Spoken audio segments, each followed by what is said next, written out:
So finally Kolkata high court এলডি এর men's exam date কিন্তু তার খবর পাওয়া গেছে। আমি আমার সোর্স দ্বারা, বন্ধুদের সোর্স দ্বারা যেটা জানতে পেরেছি, তার কনফার্ম নিউজ কিন্তু আমি তোমাদের এই ভিডিওতে দেবো। যারা নতুন এই চ্যানেলে এসেছো তাদের বলবো সাবস্ক্রাইব করে রেখো, যাতে এই ধরনের ইম্পর্টেন্ট আপডেটের ভিডিও তোমাদের কাছে পৌঁছে যায়। তার জন্য অবশ্যই তোমাদের চ্যানেলটা সাবস্ক্রাইব করে রাখা দরকার। দেখো, কলকাতা হাইকোর্টের যে মেন্স এক্সাম ডেট, সেটা কিন্তু প্রথমেই বলেছিলাম যে ফেব্রুয়ারিতে হবে না। এবারে তার 100% কনফার্ম নিউজ আমি তোমাদের বলছি যে সেটা মার্চ 2025-এ সেটা হবে কি না। দেখো, কলকাতা হাইকোর্টের যে এলডি এর মেন্স এক্সাম 100% কনফার্ম নিউজ যে সেটা কিন্তু তোমার মার্চ 2025-এ হবে না। ডিস্ট্রিক্ট জাজ ও ল ক্লার্কের এক্সাম আছে মার্চের নাগাদ। সুতরাং তোমার মার্চে 100% কনফার্ম নিউজ, মার্চে কিন্তু এলডিএ মেন্স এক্সাম হবে না।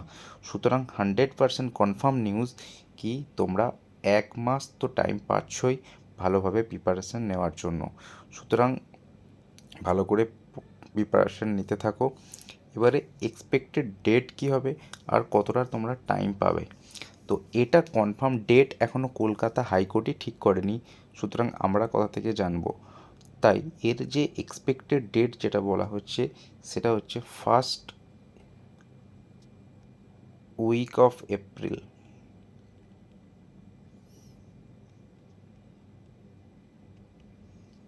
কিন্তু একটা ডেট ভাইরাল ভাবে আমি জানতে পেরেছি, সেটা হচ্ছে 6 এপ্রিল।